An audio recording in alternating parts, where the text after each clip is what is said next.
Chapitre 12. Visum ineptio. Dans leur projet de s'emparer du sac de Jackson, le premier problème que rencontrèrent James, Ralph et Zane fut simplement de découvrir un sac similaire, ou du moins qui ressemble assez à l'original pour pouvoir en faire l'échange. Ainsi que Zane l'avait dit, c'était un sac banal en cuir noir, qui faisait davantage penser au sac médical d'un docteur qu'à l'attaché case d'un homme d'affaires. Le lundi soir, au cours du dîner, les trois garçons étudièrent avec soin le sac en question, posé entre les pieds du professeur Jackson sous la table des professeurs sur l'estrade. Il avait 2 poignées en bois sur le dessus, un loquet de cuivre sur le côté, et son cuir noir était usé et même éraflé. Les garçons remarquèrent aussi, à leur grand désespoir, une petite plaque en cuivre terni où était gravé T.H. Jackson. Mais, si le sac était d'un modèle courant, les garçons réalisèrent rapidement que son double ne serait pas si facile à trouver. À Poudlard, de nombreux élèves possédaient des sacs en cuir, des mallettes, des sacoches ou des porte-documents. Mais tous étaient trop petits ou trop grands, de formes trop différentes, de couleurs trop voyantes. Le mardi soir, ils n'avaient encore rien découvert pour réaliser leur plan. Ralph suggéra donc de repousser l'échange prévu à la semaine suivante, mais James préférait continuer à chercher. « Nous ne savons pas à quelle date il prévoit de réunir les reliques, » expliqua-t-il. « Si nous attendons trop longtemps, ils risquent d'essayer, et nous n'aurons plus aucun accès aux reliques. Dès qu'ils verront que leur projet est irréalisable, ils les cacheront ou les détruiront. » Ralph et Zane acceptèrent sa logique, mais ça ne les aida pas à trouver un sac susceptible d'être échangé. Et soudain, le mercredi matin, le jour même du cours de technomancie, quand Ralph arriva dans la grande salle pour le petit déjeuner, il avait dans les yeux un reflet fiévreux. Il s'assit lourdement en face des deux autres et les regarda fixement. « Quoi ?» demanda James. « J'ai trouvé un sac que nous pourrions utiliser. » James en resta bouche bée et Zane s'étouffa avec son café. « Quoi ?» répéta James d'une voix rauque. « Où ça ?» Il avait presque abandonné, presque décidé d'attendre une semaine de plus, ce qui l'avait rassuré et inquiété à la fois. Maintenant, il était traversé par une poussée d'adrénaline. D'après son visage livide et ses yeux écarquillés, Ralph ressentait la même chose. « Tu connais Rufus Burton, mon ami de Serpentard ?»« Oui, » dit James en hochant la tête. « Il est en première année comme toi, le garçon aux cheveux gras. »« C'est ça. Il collectionne des cailloux qu'il récolte un peu partout. C'est sa passion. Et il a un paquet de pierres, bien polies, arrangées sur une étagère à côté de son lit. Des cristaux, des quartz, des saphirs, de la lune, tout. La nuit dernière, pendant presque 1 heure, je l'ai écouté parler de sa collection. Eh bien, il a aussi apporté à l'école ses outils de géologue. Un petit marteau pointu d'un côté, du papier de verre, des limes et des fioles de potions de polissage. « D'accord, dit Zane. On a pigé l'idée générale. Ce mec est un geek.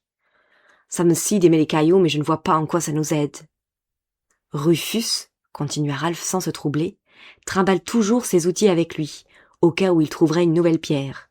La nuit passée, il a sorti son sac et l'a posé sur le lit. « Il a la bonne taille ?» demanda aussitôt James. Les yeux toujours écarquillés, Ralph hocha la tête. « C'est presque parfait. Il y a même une petite plaque en cuivre sur le côté. Bon d'accord, ce n'est que le nom du fabricant, mais elle est au bon endroit. La couleur du cuir est différente et les poignées sont en ivoire, mais sinon, c'est le même. »« Comment on peut le récupérer ?» demanda James le souffle court. « C'est déjà fait, » répondit Ralph. Il parut tout à coup plutôt content de lui. « J'ai dit à Rufus que je voulais un sac comme ça, pour transporter mes livres et mes parchemins. Ils sont toujours trop serrés dans mon sac à dos. D'ailleurs, je lui ai aussi dit que ce que j'avais ne faisait pas assez, Serpentard. Il a très bien compris. Et il a reçu pour Noël une autre sacoche, plus grande, en peau de dragon, parfaitement imperméable. Alors il m'a donné son vieux sac.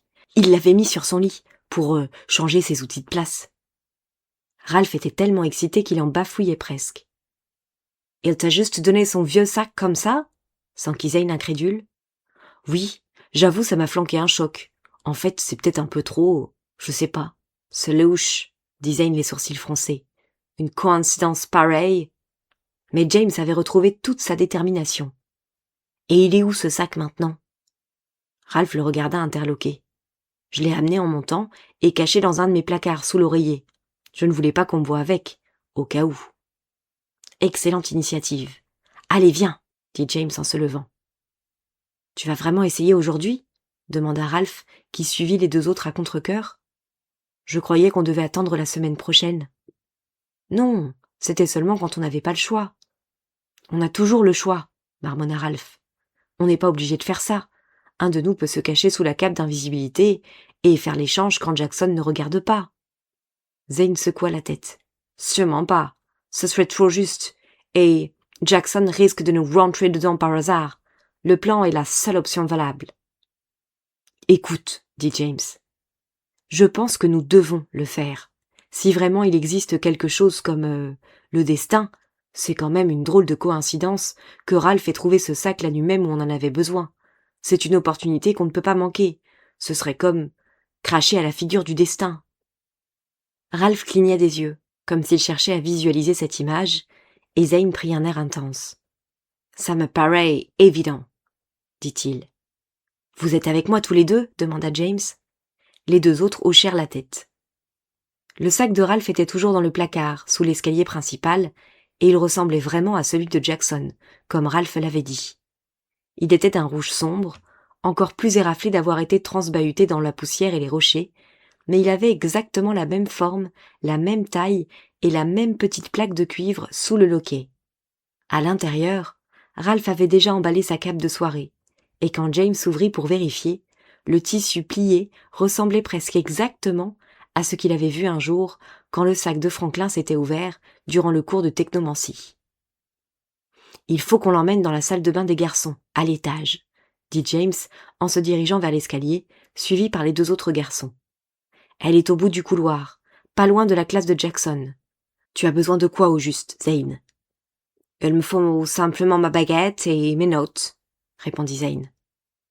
Horace Boulot ne s'était pas fait prier pour expliquer à Zane le sortilège de Visum Ineptio, mais l'Américain n'avait pas eu l'opportunité de s'entraîner. De plus, le sortilège ne marchait, quand il marchait, que sur les personnes qui n'étaient pas conscientes de son existence. De ce fait, ni Ralph, ni James, ni Zane ne pourraient vérifier que le sortilège était bien en place sur le sac qu'ils avaient prévu d'échanger. Ils devraient faire confiance au talent de Zane jusqu'à ce que l'échange soit fait et que Jackson empoigne le mauvais sac. À ce moment-là seulement, ils sauraient s'ils avaient ou non réussi. Dans la salle de bain des garçons, James posa le sac sur la table des lavabos. Zane fouilla dans son sac à dos pour sortir sa baguette et un morceau de parchemin, rempli de son écriture serrée, avec les incantations nécessaires pour un visum ineptio. Il tendit le parchemin à Ralph. « Tiens-le-moi, que je puisse lire, » dit-il. Il était nerveux. Sa main tremblait lorsqu'il pointa sa baguette sur le sac rouge. Au bout d'un moment, il renonça. « C'est complètement idiot, » dit-il tout à coup. « C'est Ralph qui est le meilleur avec une baguette. C'est à lui d'essayer. »« Mais c'est à toi que Horace a appris ce sortilège, » protesta James. « Il est trop tard pour montrer à Ralph les bons mouvements. On doit être en cours dans un quart d'heure. »« Et alors ?» s'écria Zane. « Si je foire tout, il faut que ce soit Ralph. Je sais que lui pourra lancer un sortilège assez puissant pour tromper n'importe qui. » « Avec sa baguette Yeti, » insista James. « Si Ralph se trompe, nous allons désincruster le cuir dans tous les carreaux de la salle de bain. »« Je vous signale que je suis là, » dit Ralph. James l'ignora. « Tu dois essayer, Zane, » insista-t-il. « Au moins une fois. Tu peux le faire. » Zane inspira profondément, puis à nouveau il leva sa baguette et la pointa vers le sac. Il regarda le parchemin que Ralph tenait et parla d'une voix lente, légèrement chantante. « La lumière immortelle dépend des yeux. L'illusion trouble la perception. La discorde est l'allié du sournois et la réalité peut être faussée. Discordia modificatum. » Quand Zane agita sa baguette en 3 petits cercles serrés, puis toucha le sac avec, il y eut un léger pop. Un faible rayon de lumière émergea du bout de la baguette et enveloppa le sac d'une aura étrange, avant de disparaître. Zane poussa un long soupir. « Ça a marché ?» demanda Ralph. « Sûrement, » dit James. « Pour nous, le sac paraît le même, Mais quelque chose s'est mis en place. Ça doit être le sortilège. J'espère, dit Zane. Allez, venez, il faut que nous soyons dans la salle avant que les autres arrivent. Tous les trois coururent le long du couloir, Zane et James surveillant l'arrivée du professeur Jackson, Ralph portant le faux sac, enveloppé dans son manteau d'hiver. « J'ai l'air idiot, haleta-t-il. C'est à peu près aussi discret que groupe dans un tutu. » James lui fit signe de se taire. « On s'en fiche, on est presque arrivés. » Lorsqu'ils s'arrêtèrent à la porte de la salle de technomancie, Zane jeta un coup d'œil à l'intérieur, puis il se tourna vers les deux autres. « Plan B, dit-il entre ses dents. Il y a quelqu'un, un mec de Pouf Souffle, mais je ne me souviens plus de son nom. » À son tour, James se pencha pour regarder dans la classe. Il avait des cours d'études des moldus avec ce garçon, qui s'appelait Terence, et qui tourna la tête vers la porte en se sentant observé. « Hé, Terence !» dit James avec un sourire. Il entra dans la classe. Derrière lui, il entendit Ralph et Zane chuchoter. Aussi, il essaya de noyer leur voix en bavardant. « Et tes vacances, comment ça s'est passé ?»« Pas mal, » marmonna Terence. « Ça va être plus difficile que prévu, pensa James. « Où es-tu allé ? Moi j'ai repris le train pour Londres, voir ma famille. C'était sympa. Et toi ?» Terence se tourna vers lui. « Je suis allé voir ma mère à Cork. Il a plu tout le temps. On a été voir un concert de flûte. » James hocha la tête et prit l'air intéressé. Heureusement, Terence n'était pas assis au premier rang, et il s'était tourné pour parler à James. Du coin de l'œil, James vit Zane approcher du bureau de Jackson et déposer le faux sac. En entendant du bruit, Terence faillit se retourner. « Un concert de flûte !» s'écria James un poil trop fort. « Génial !» Non. À nouveau Terence le regarda. C'était nul. Zane avait terminé. Il se releva et fit un geste à James. « C'est bon. » James poussa un soupir de soulagement. « Dommage, dit-il en s'écartant de Terence. « Bon, je dois y aller. À plus tard !» Zane et James prirent leur siège habituel au premier rang. La classe était petite et le bureau de Jackson était à moins d'1 mètre d'eux. Il examina les lieux et dut admettre que tout paraissait en ordre. Il attendit jusqu'à ce que les autres élèves arrivent, riant et chahutant, avant de murmurer à l'oreille de Zane. « Tu l'as mis où ?»« Dans le coin, sous le tableau. La cape est bien enveloppée par-dessus. Aussi, elle ne risque pas de traîner sur le sol. J'espère juste que le vieux Granit ne va pas trébucher dessus s'il passe derrière son bureau. » James étudia le coin indiqué. Une simple petite alcôve sous le tableau. Il y avait très peu de chances que Jackson s'en approche, mais c'était un risque à courir. Parfois, il ne s'assoit même pas à son bureau, chuchota James. En guise de réponse, Zane se contenta de lever une épaule comme pour dire « On verra bien ». Quelques minutes plus tard, le professeur Jackson entra dans la classe de son pas habituel, rapide et décidé, tenant à la main son sac de cuir. James et Zane ne purent s'empêcher de le fixer intensément, tandis qu'il jetait sa cape sur le bureau et posait son sac à l'endroit habituel, en dessous. « Bonjour à tous, » dit Jackson d'une voix sèche. « J'espère que vous avez passé des vacances studieuses et que vous n'avez pas oublié durant cette pause tout ce que nous avons eu du mal à vous faire rentrer dans la tête. Ce qui me rappelle, veuillez déposer vos devoirs sur le coin de votre table, puis au premier rang, Monsieur Walker, quand vous les aurez tous, je les récupérerai. » Zane hocha la tête, les yeux un peu écarquillés. James et lui avaient leurs baguettes glissées dans leurs manches. Si Jackson le remarquait, il prétendrait vouloir imiter le professeur, qui portait la sienne dans un étui, cousu dans sa manche. Fort heureusement, Jackson semblait distrait. « Je noterai vos devoirs ce soir, comme d'habitude. En attendant, je vais brièvement vérifier ce que vous avez compris du sujet. Monsieur Hollis, veuillez nous donner une brève définition de la loi d'Hector concernant l'inertie modifiée, je vous prie. » Hollis, un garçon de serre d'aigle aux joues rouges et rebondis, s'éclaircit la voix, puis commença à réciter. James l'écoutait à peine. Il avait les yeux rivés sur le sac de Jackson, et cet appât irrésistible se trouvait à quelques centimètres de lui. Avec un coup de pied, pensa-t-il, il le toucherait sans doute. Le cœur battant, il avait tout à coup l'horrible certitude que leur plan allait échouer.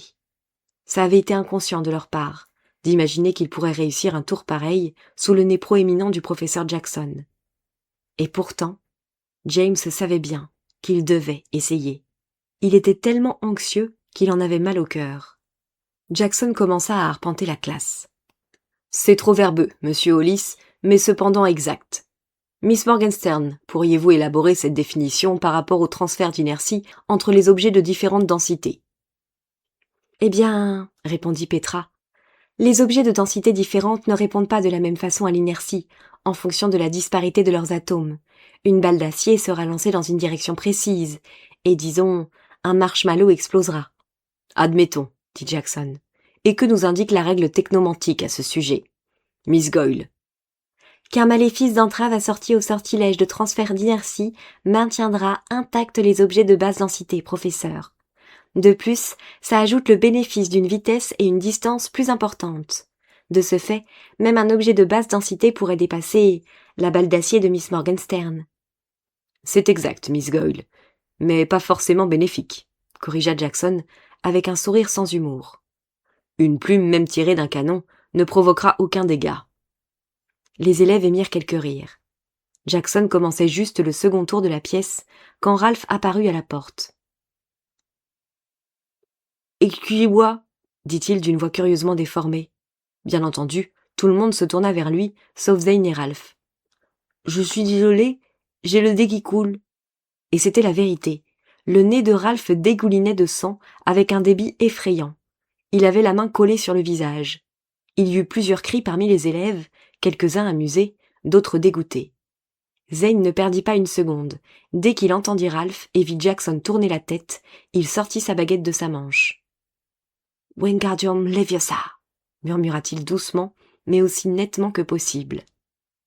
La cape d'invisibilité apparut lorsqu'elle se souleva, libérant le faux sac dans le coin du tableau. Zane maintint la cape en l'air, tandis que James sortait sa propre baguette.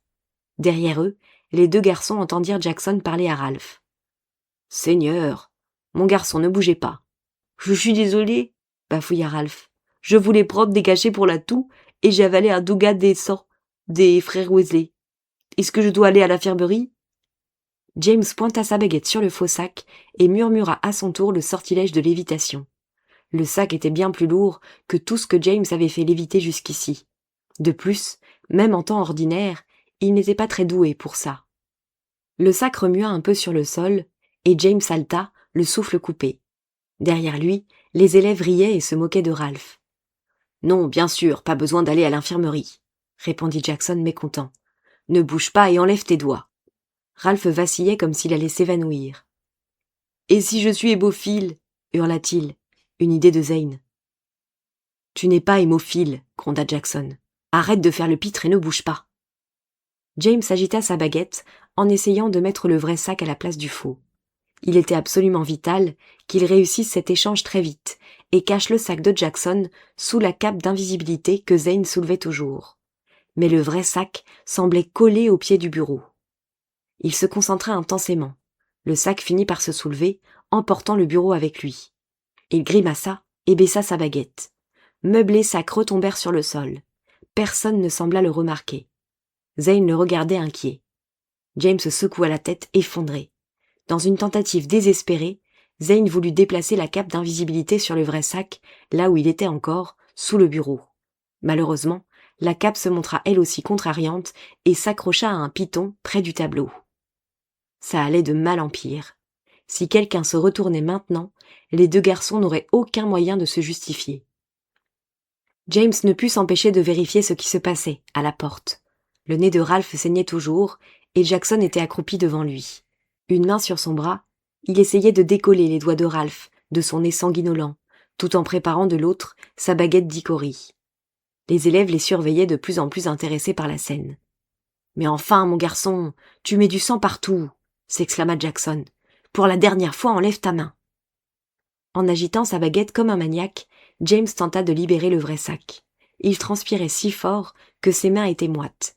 Le sac se libéra au moment même où James entendait Jackson dire « Artemisae !» « Oh !» cria Ralph d'une voix bien trop forte. « C'est beaucoup mieux !»« Ça aurait été beaucoup mieux si tu m'avais écouté !» dit Jackson sévèrement en rangeant sa baguette dans sa manche. La diversion était terminée. Zane agita une dernière fois sa baguette. La cape d'invisibilité retomba du crochet, en tas sur le sol, où elle disparut immédiatement. Le faux sac était à côté du vrai, mais James n'avait pas le temps de cacher celui de Jackson. Il sentait que les élèves reprenaient leur position initiale face au tableau. « Maintenant, mon garçon va te nettoyer, » dit Jackson à Ralph, tout en le poussant hors de la classe. « Tu es couvert de sang, on va croire que tu as été attaqué par un McBoone velu. » Et entre ses dents, il marmonna. « Nous gagner en sang. » Pfff. Affolé, James chercha à ranger sa baguette. Dans une inspiration de dernière seconde, Zane jeta les jambes en avant sous son bureau, attrapa le sac de Jackson entre ses chevilles, puis le tira vers lui. James entendit le raclement du cuir sur le sol quand Zane fit passer le sac sous sa chaise. Quand Jackson s'arrêta net devant Zane, toute la classe se figea. Le silence était total. James tenta de ne pas lever les yeux. Il avait la certitude que le professeur le regardait, mais il ne put s'en empêcher et vérifia. Effectivement, Jackson le dévisageait d'un regard hautain, passant de lui à Zane, les yeux étrécis de suspicion. Il sentit son ventre se nouer, mais après ce qui lui parut une éternité, Jackson avança simplement jusqu'à son bureau.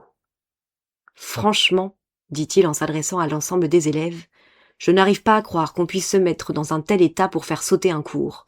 Je croyais être cynique, mais j'arrive encore à être surpris par certaines de vos intentions. » Où en étions-nous ? Ah oui. Le cours continua. James refusa de croiser les yeux de Jackson. Son seul espoir était de filer aussi vite que possible à la fin de l'heure. Il ne pourrait pas récupérer immédiatement ni le vrai sac, ni la cape d'invisibilité. Pas pendant que Jackson le surveillait. Avec un peu de chance, Jackson ne remarquerait pas le sac caché.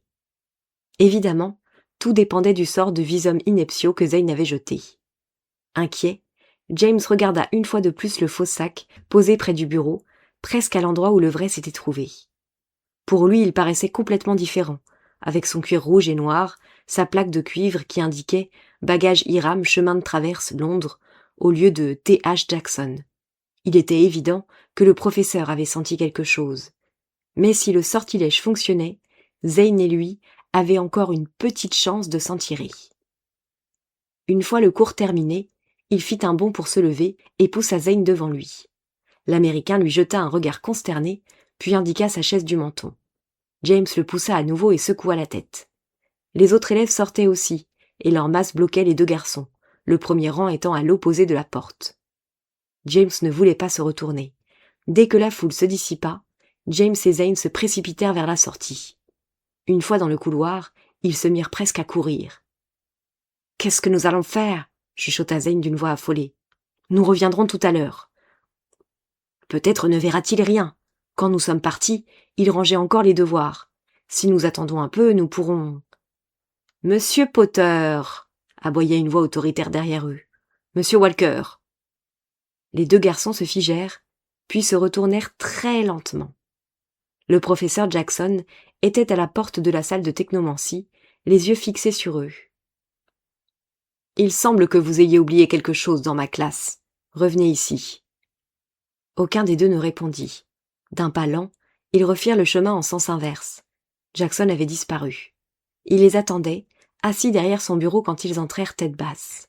« Approchez-vous tous les deux. Devant mon bureau. » dit Jackson, le visage sévère. Sur le meuble, côte à côte, il y avait les deux sacs, le vrai et le faux. Effondrés, James et Zane s'approchèrent, et quand Jackson leur adressa la parole, ce fut d'une voix calme et glacée. « Je ne sais pas qui vous a raconté des histoires sur ce sac, et sur ce qu'il contient. Mais je puis vous assurer que vous n'êtes ni les premiers, ni même les plus originaux, à tenter de vérifier. » Étonné, James leva les sourcils. Jackson le remarqua et continua. « Oui, monsieur Potter, je suis au courant des histoires que mes élèves ont inventées. Elles parlent d'une horrible bête endormie, d'une arme terrifiante, de clés pour d'autres dimensions. Chaque invention est pire que la précédente.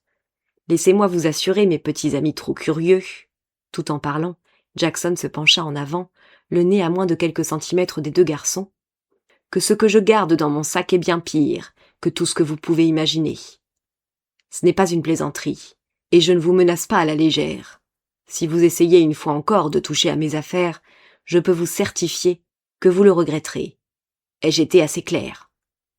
Sans voix, James et Zane hochèrent la tête. Frémissant de rage, Jackson les regarda encore durant un long moment. « J'enlève 50 points à Gryffondor et 50 points à Serre d'Aigle. J'aimerais aussi vous envoyer en retenue tous les deux, mais ça susciterait des questions. et je ne tiens pas à ce qu'on parle de mon sac.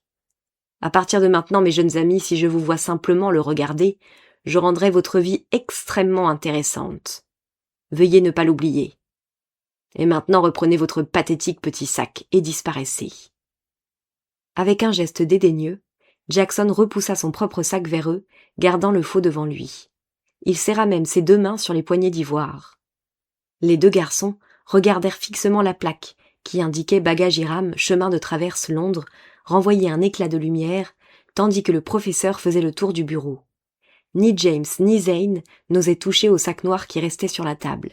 « Eh bien, » s'écria Jackson, « je vous ai dit de prendre le sac et de disparaître. »« Oh, oui, professeur, » bafouilla Zane.